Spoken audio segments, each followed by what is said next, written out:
Hello, नमस्कार. कशा आहात तुम्ही सगळेजण? आज सहज माझं आंब्याच्या झाडाकडे लक्ष गेलं, तर त्याला किती छान मोहर आला आहे. आणि हे गुलाबाचं झाड बघा ना, किती छान गुलाब आले आहेत. हा निसर्ग आपल्याला किती देत असतो ना, आणि आपण त्यांना रिटर्नमध्ये काय देतो? तर प्लॅस्टिक, प्रदूषण. आपण जिथे फिरायला जातो तिथे घाण करून येतो. हम इस पृथ्वी पर सिर्फ किराएदार हैं. हम यहाँ पे फ्री में रह रहे हैं. निसर्ग आपल्याला सगळं फ्रीमध्ये देतो आहे. सो आपलं कर्तव्य आहे की जसं आपल्याकडे आहे तसंच आपल्याला पुढच्या पिढीला ते सोपवता आलं पाहिजे. सो सगळ्यांची जबाबदारी आहे की ह्या निसर्गाची काळजी आपण सगळ्यांनी घेतली पाहिजे.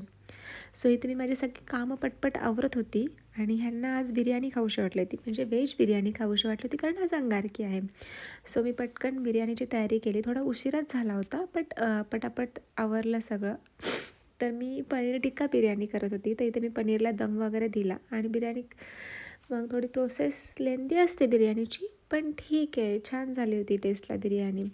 मग मी इथे सगळं आवरलं, मस्त बिर्याणीला दम दिला आणि त्यानंतर मग मी सर्व केली आणि खूप छान झाली होती. त्यानंतर मग मी सगळं माझं आवरली, किचनमधली कामं, आणि झोपायला आले. आणि मला आज खरंच खूप बरं नाही वाटत आहे, सर्दी झाली आहे खूप, कारण खूप थंडी आहे. मग थोडा टाईमपास करण्यासाठी आम्ही लुडो खेळले, मग माझं मी बुक रीड केलं, मग सर्दीची टॅबलेट खाल्ली, तरी माझी सर्दी थांबत नव्हती. मग मला ना सायनसचा प्रॉब्लेम आहे.